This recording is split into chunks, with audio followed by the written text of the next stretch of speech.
केंद्रीय गृह मंत्री अमित शाह 2 दिवसीय दौरे पर झारखंड के देवघर पहुंचे हैं। यहां उन्होंने बाबा बैद्यनाथ की पूजा अर्चना की। इस दौरान अमित शाह ने औद्योगिक क्षेत्र में इफ्को के नैनो यूरिया प्लांट का शिलान्यास किया, तो वहीं देवघर में आयोजित विजय संकल्प महारैली के दौरान लोगों को संबोधित किया और कहा कि देवघर की इस भूमि के कंकर कंकर में शंकर का वास है। साथ ही कहा कि विश्व में सबसे पहले तरल नैनो यूरिया बनाकर इफ्को ने बहुत बड़ा काम किया है। देवघर की इस पवित्र भूमि पर बना ये कारखाना पूरे संथाल परगना का विकास सुनिश्चित करेगा। अमित शाह ने कहा कि भारत में अगर कहीं सबसे ज्यादा भ्रष्ट सरकार है तो वो झारखंड में है। कोई मंत्री मुख्यमंत्री बनता है तो हाथ से करप्शन करता है, लेकिन यहाँ तो ट्रैक्टर और रेलवे के वैगन से भ्रष्टाचार करना शुरू कर दिया गया है। दिल्ली शराब घोटाले में ईडी की चार्जशीट दाखिल होने के बाद दिल्ली की केजरीवाल सरकार भ्रष्टाचार के आरोपों में फिर घिर गई है। इस मामले को लेकर बीजेपी कार्यकर्ताओं ने आम आदमी पार्टी के ऑफिस के बाहर प्रदर्शन किया और अरविंद केजरीवाल के इस्तीफे की मांग की। दरअसल ईडी ने शराब घोटाले में हाल ही में चार्जशीट दाखिल की है। इसमें कहा गया है कि आपने घोटाले का पैसा गोवा चुनाव में खर्च किया।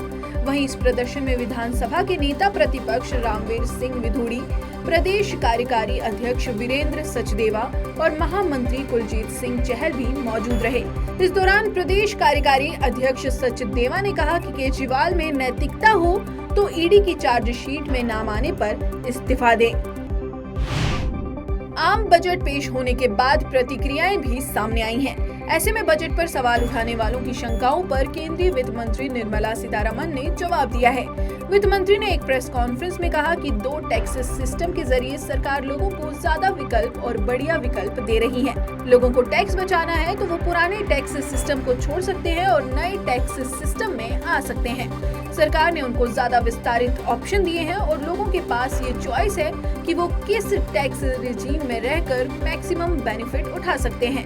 साथ ही वित्त मंत्री ने कहा कि देश के मैक्रो इकोनॉमिक आंकड़ों पर खतरा नहीं है और ऐसा हम इसीलिए कह सकते हैं क्योंकि पिछले 2 दिनों में देश में $8 अरब का विदेशी निवेश आया है।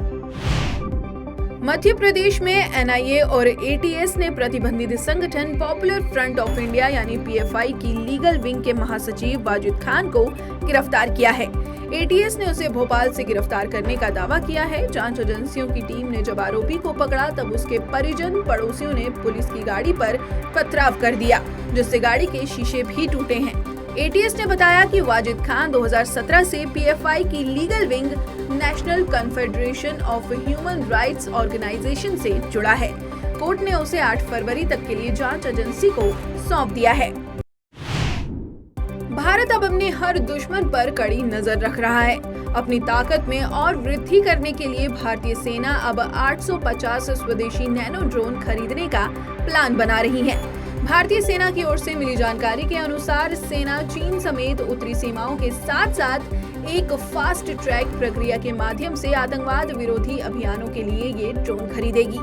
ये खास तरह के ड्रोन आपातकालीन क्रय प्रक्रिया के तहत खरीदे जा रहे हैं। इन ड्रोन्स के जरिए भारतीय सेना को उन ठिकानों में हो रही गतिविधियों की जानकारी आसानी से मिल जाएगी जो सेना की नजरों से बेहद दूर होते हैं। आर्थिक तंगी से जूझ रहे पाकिस्तान की करेंसी लगातार गिर रही है। पाकिस्तान का रुपया लुढ़कते लुढ़कते अब तक की निम्नतम स्थिति पर पहुंच गया है।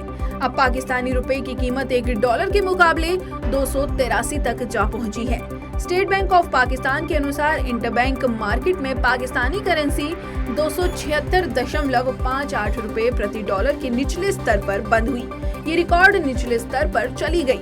तो वहीं पाकिस्तान का मुद्रा भंडार 16.1% घटकर $3.9 अरब रह गया है, जो पिछले 10 वर्षों में सबसे कम है। रूस यूक्रेन युद्ध को अब लगभग 1 वर्ष होने वाला है। पिछले वर्ष 24 फरवरी को शुरू हुआ संघर्ष अभी रुकने की स्थिति में नहीं दिख रहा है। इसी बीच अमेरिका ने एक बार फिर यूक्रेन को युद्ध में मदद की घोषणा की है। अमेरिका ने यूक्रेन को नए हथियारों और युद्ध सामग्री के लिए $2.2 अरब देने की घोषणा की है। समाचार एजेंसी एएफपी ने ये जानकारी दी है। इसी के साथ एएफपी ने फ्रांसीसी मंत्रालय के हवाले से कहा है कि फ्रांस और इटली यूक्रेन को मिसाइल सिस्टम भेजेंगे। तो वहीं अमेरिकी अधिकारियों ने बताया कि अमेरिका $2.17 अरब के सहायता पैकेज के हिस्से के रूप में ग्राउंड लॉन्च्ड स्मॉल डायमीटर बम प्रदान करेगा। त्रिपुरा में आगामी विधानसभा चुनाव को लेकर भारतीय जनता पार्टी के नेताओं की रैली लगातार जारी है। इसी क्रम में आज बनमालीपुर में असम के मुख्यमंत्री हिमंत बिस्वा शर्मा ने एक जनसभा को संबोधित किया और कांग्रेस के साथ साथ मुगल शासकों पर भी खूब बरसे। उन्होंने कहा कि हमने संकल्प लिया था कि अगर हमारी सरकार सत्ता में आई तो राम जन्मभूमि पर राम मंदिर का निर्माण करेंगे। बाबर ने उस भूमि पर कब्जा कर लिया था जहां भगवान राम का जन्म हुआ था। आज हमने बाबर को हटा दिया और एक भव्य राम मंदिर का निर्माण शुरू किया। ग्लोबल इन्वेस्टर्स समिट 2023 10 फरवरी को यूपी में आयोजित होगा, जिसमें प्रधानमंत्री नरेंद्र मोदी और देश के दिग्गज उद्योगपतियों की मौजूदगी में 13,255 कंपनियां 20.96 लाख करोड़ से अधिक के निवेश का एमओयू करेंगी। सभी एमओयू के धरातल पर उतरने पर 1,81,44,558 युवाओं को रोजगार मिलेगा। समिट के 9 साझेदारी देशों में से 4 के मंत्री बड़े कारोबारी प्रतिनिधि मंडल के साथ मुख्य कार्यक्रम में हिस्सा ले सकते हैं। तो वहीं 10 से 12 फरवरी तक समिट के लिए सरकार ने 17.12 लाख करोड़ के निवेश का लक्ष्य रखा था। 16 देशों में हुए रोड शो की वजह से एमओयू से अब निवेश का आंकड़ा 20.96 लाख करोड़ तक पहुंच गया है। जम्मू कश्मीर के गुलमर्ग में खेलो इंडिया विंटर गेम्स 10 से 14 फरवरी तक आयोजित किए जाएंगे। केंद्रीय मंत्री अनुराग ठाकुर और उप राज्यपाल मनोज सिन्हा ने खेलों के शुभंकर गीत और जर्सी आधिकारिक तौर पर लॉन्च की। जम्मू पहुंचे सूचना और प्रसारण मंत्री ठाकुर ने कार्यक्रम में कहा कि अमृतकाल के पहले बजट में विकसित भारत के संपूर्ण संकल्प की नींव रखी। इस बजट में गांव, गरीबों, महिलाओं, मजदूरों, मध्यम वर्ग, युवाओं, किसानों, एससी, एसटी, ओबीसी और समाज के हर वर्ग के लिए कुछ न कुछ है। बता दें कि खेलो इंडिया के तीसरे संस्करण की शुरुआत जम्मू कश्मीर में 10 फरवरी से होने जा रही है। इस टूर्नामेंट में इस बार 1800 खिलाड़ी अधिकारी हिस्सा लेंगे। देश का विदेशी मुद्रा भंडार लगातार बढ़ रहा है। भारत का विदेशी मुद्रा भंडार 27 जनवरी तक $3.3 अरब बढ़कर $576.76 बिलियन पर पहुंच गया है, जिसकी जानकारी भारतीय रिजर्व बैंक ने दी। आरबीआई के अनुसार ये लगातार तीसरा सप्ताह है जब तेजी का माहौल बरकरार है। विदेशी मुद्रा भंडार में $3.3 अरब बढ़त देखी गई है। इस बढ़त के साथ ये आंकड़ा $576.76 अरब पर आ गया है। वहीं इससे पहले 20 जनवरी को समाप्त सप्ताह के दौरान $1.727 अरब बढ़त के साथ $573.727 अरब पर पहुंचा था। ऑस्ट्रेलियाई क्रिकेट टीम इस वक्त भारत दौरे पर है। इस दौरे पर भारत और ऑस्ट्रेलिया के बीच 4 मैचों की टेस्ट सीरीज और 3 मैचों की वनडे सीरीज खेली जाएगी। टीम इंडिया को भारत बनाम ऑस्ट्रेलिया टेस्ट सीरीज 2023 के दौरान बॉर्डर गावस्कर ट्रॉफी में लगातार तीसरी जीत दर्ज करने की उम्मीद है। बता दें कि ऑस्ट्रेलियाई टीम भारत में 42 दिनों में कुल 7 मैच खेलेगी। भारत और ऑस्ट्रेलिया के बीच 4 मैचों की टेस्ट सीरीज की शुरुआत 9 फरवरी से होगी। नागपुर, दिल्ली, धर्मशाला और अहमदाबाद में टेस्ट सीरीज के मुकाबले खेले जाएंगे। वहीं इसके बाद 17 मार्च से वनडे सीरीज खेली जाएगी। वनडे सीरीज के मुकाबले मुंबई, विशाखापट्टनम और चेन्नई में खेले जाएंगे। पद्म भूषण से सम्मानित प्रसिद्ध गायिका वाणी जयराम का निधन हो गया। पुलिस के अनुसार घर पर उनकी लाश मिली है और ये भी बताया जा रहा है कि उनके माथे पर चोट के निशान थे। फिलहाल पुलिस ने शव को कब्जे में लेकर पोस्टमार्टम के लिए भेज दिया है। वे 77 वर्ष की थी। वाणी जयराम ने हाल ही में एक प्रोफेशनल सिंगर के रूप में म्यूजिक इंडस्ट्री में 50 वर्ष पूरे किए थे।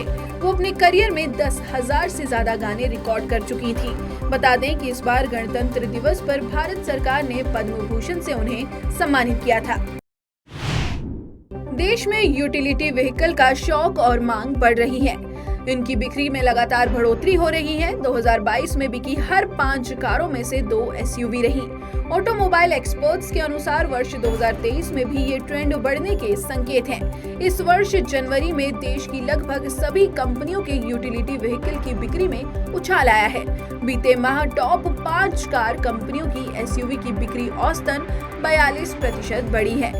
टोयोटा और महिंद्रा की बिक्री में सबसे ज्यादा 75% और 66% बढ़ोतरी हुई।